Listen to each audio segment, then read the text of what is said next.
Como Ricardo Coração de Leão morreu? Ricardo nasceu em 8 de setembro de 1157 no Palácio de Beaumont, Oxford, Inglaterra. Ele foi o quarto filho do rei Henrique II da Inglaterra e sua esposa, Leonor da Aquitânia. Ricardo tinha dois irmãos mais velhos, porém eles vieram a morrer, e o trono acabou ficando para Ricardo. Grande parte de sua infância foi passada na França com sua mãe, que se afastou de Henrique II devido a alegações de adultério. Esse tempo na França foi importante para Ricardo, que aprendeu a ter um carinho pelos seus súditos, e também o fez entender que tinha terras para ser protegidas no continente. Ricardo tornou-se duque da Aquitânia em 1172 e começou a passar a maior parte do tempo por lá. Com o afastamento de seus pais, Leonor sua mãe favoreceu Ricardo, enquanto Henrique favoreceu seu filho mais novo, João. Enquanto estava na Aquitânia, Ricardo fez amizade com Filipe Augusto, então herdeiro do trono francês. Em 1187, chegou notícias que diziam que os exércitos muçulmanos comandados por Saladino haviam tomado Jerusalém.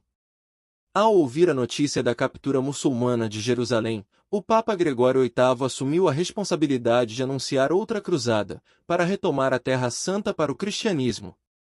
Ricardo imediatamente fez seus votos de cruzada. Ele foi o primeiro monarca no norte da Europa a fazer seus votos, e foi rapidamente seguido por seu contemporâneo francês, Filipe Augusto. No entanto, devido às contínuas brigas e conflitos familiares no final do reinado de seu pai, Ricardo só partiu para a Terra Santa em 1190. Também neste ponto, Filipe Augusto havia sido coroado Filipe II da França, após a morte de seu pai, Luís VII. Ricardo I e Filipe II partiram juntos para uma cruzada, mas isso não se devia apenas à amizade. Foi em grande parte porque ambos suspeitavam um do outro e ambos pensaram que sua contraparte poderia usurpar seus próprios territórios em sua ausência. Ricardo I e Filipe II navegaram para a Sicília. Quando desembarcaram em setembro de 1190, eles encontraram a ilha em tumulto. Devido à morte do rei, o trono foi usurpado e a irmã de Ricardo havia sido aprisionada. Ao entender a situação, Ricardo exigiu que ela fosse libertada e sua herança dada a ela. Ela foi libertada em 28 de setembro, mas sem sua herança.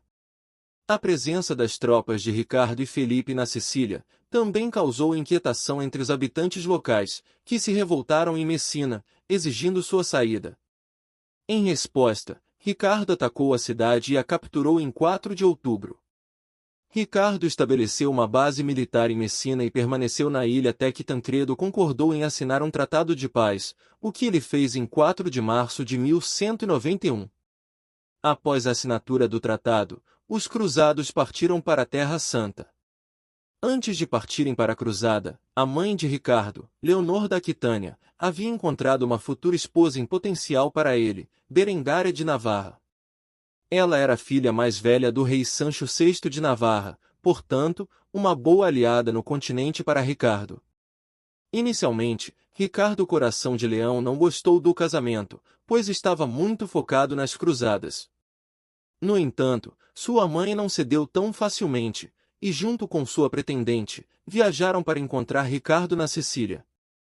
Porém os cruzados já haviam partido e a mãe de Ricardo, Leonor, decidiu voltar para a Inglaterra, enquanto sua pretendente e sua irmã navegaram para a Terra Santa, para alcançar os cruzados. Após deixar a Sicília, a frota cristã navegou pelo mar Mediterrâneo até chegar a Chipre. No entanto, durante a passagem, a frota foi atingida por uma tempestade, resultando na perda de muitos navios e suprimentos. Ricardo e seus homens conseguiram chegar a Chipre, onde enfrentaram e derrotaram o governante local, Isaac Comneno. A ilha foi conquistada e tornou-se uma base importante para os cruzados. Ricardo chegou ao Acre em 8 de junho de 1191, e as forças cruzadas se juntaram ao cerco da cidade, que estava em andamento desde agosto de 1189. As forças de Filipe II chegaram em abril, e estavam ocupadas preparando máquinas de cerco para atacar a cidade à distância. Felipe II estava ansioso para atacar a cidade quando Ricardo chegou, mas Ricardo ainda esperava que algumas de suas forças chegassem de Chipre. Ele também havia adoecido de uma doença que provavelmente era escorbuto, então não estava em condições de atacar. No entanto, Felipe II decidiu atacar de qualquer maneira, e embora suas máquinas ajudassem a derrubar os muros da cidade, os defensores fizeram muito barulho, e enviaram sinais de fumaça, que alertaram os exércitos de Saladino, que estavam fora dos muros da cidade, para avançar e atacar os cruzados. Em 2 de julho, Ricardo com suas próprias máquinas, conseguiu penetrar em um enorme buraco nas paredes de Acre. Houve uma batalha final em 11 de julho, e no dia seguinte, a cidade ofereceu termos de rendição aos cruzados. Os cruzados aceitaram os termos de rendição e o exército muçulmano foi levado ao cativeiro. Agora cabia a Ricardo I e Saladino como a rendição da cidade seria formalmente finalizada. Os exércitos cristãos começaram a reconstruir a cidade, enquanto Saladino arrecadava dinheiro para pagar os resgates dos prisioneiros. Em agosto, Ricardo Coração de Leão ficou impaciente esperando que Saladino pagasse o valor total e executou 2.700 prisioneiros muçulmanos. Em resposta, Saladino executou todos os prisioneiros cristãos em seu acampamento. A execução de prisioneiros muçulmanos por Ricardo foi chamada de Massacre em Ayadia. Após o massacre, o exército cruzado marchou para o sul e o exército de Saladino seguiu. Eles finalmente se encontraram na Batalha de Arsuf, em 7 de setembro de 1191. No entanto, durante o ano seguinte, Ricardo I não conseguiu capturar Jerusalém. Foi nessa época que ele foi informado de que seu irmão mais novo, João, estava tentando usurpar seu trono na Inglaterra. Ricardo Coração de Leão concordou com um tratado com Saladino, e a Terceira Cruzada terminou formalmente em 9 de outubro de 1192, quando Ricardo partiu para a Inglaterra. Após a assinatura da Trégua de Jaffa, Ricardo Coração de Leão decidiu retornar à Inglaterra em 1192. Durante sua viagem de volta, ele foi capturado no território austríaco pelos alemães, liderados pelo Duque Leopoldo V da Áustria. O duque alegou que Ricardo havia ordenado a execução de seu primo, Conrado de Monferrato, durante o cerco de Acre, e o acusou de traição. Ricardo foi entregue ao imperador Henrique VI, que exigiu um resgate pelo seu famoso prisioneiro. O valor do resgate foi estabelecido em uma quantia exorbitante, que colocou um peso significativo sobre os ombros dos súditos de Ricardo na Inglaterra. Sua mãe, Leonor da Aquitânia, encarregou-se de arrecadar os fundos necessários e negociar sua libertação. Somente em fevereiro de 1194, após um longo período de cativeiro, Ricardo foi libertado mediante o pagamento do resgate. Ele finalmente retornou à Inglaterra, onde enfrentou novos desafios em seu reino.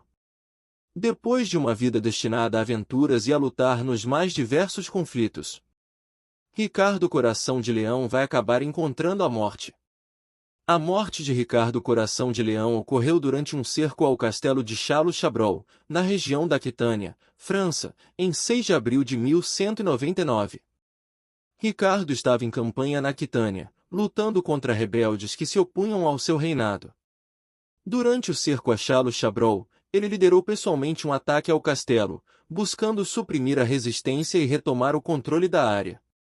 Enquanto inspecionava as defesas do castelo, Ricardo Coração de Leão foi atingido por uma flecha. Acredita-se que o atirador tenha sido um humilde arqueiro chamado Pierre Basile, que se encontrava no topo de uma torre do castelo. A flecha perfurou o ombro esquerdo de Ricardo e se alojou profundamente em seu corpo. Após ser atingido, Ricardo foi rapidamente levado para fora do campo de batalha para um local seguro, onde seus médicos tentaram remover a flecha e tratar seus ferimentos. No entanto, a tarefa era extremamente difícil, uma vez que a flecha havia se fragmentado ao atingir o corpo de Ricardo. Os médicos fizeram o possível para extrair os pedaços da flecha, mas seus esforços foram em vão. O ferimento era grave, e infecções começaram a se espalhar pelo corpo de Ricardo. A condição de Ricardo se deteriorou rapidamente, e ele percebeu que sua morte era iminente. Consciente de seu destino, ele designou seu sucessor, João Sem Terra, como o próximo rei da Inglaterra. Ricardo também perdoou o arqueiro responsável pelo seu ferimento, Pierre Basile, e ordenou que fosse libertado sem punição. Ricardo Coração de Leão faleceu em 6 de abril de 1199, cerca de 10 dias após ter sido atingido pela flecha. Sua morte marcou o fim de um reinado conturbado e uma vida repleta de aventuras militares. Seu corpo foi sepultado na abadia de Fontevraud, na França, onde seus restos mortais descansam até os dias de hoje. A morte de Ricardo teve um impacto significativo na política da época, uma vez que João Sem Terra assumiu o trono e enfrentou vários desafios ao longo de seu reinado. Apesar de sua morte prematura, Ricardo Coração de Leão permaneceu na memória coletiva como um dos reis mais corajosos e lendários da história medieval. E foi assim que Ricardo Coração de Leão morreu. Se você gostou, deixe seu comentário e inscreva-se no canal. Até o próximo vídeo.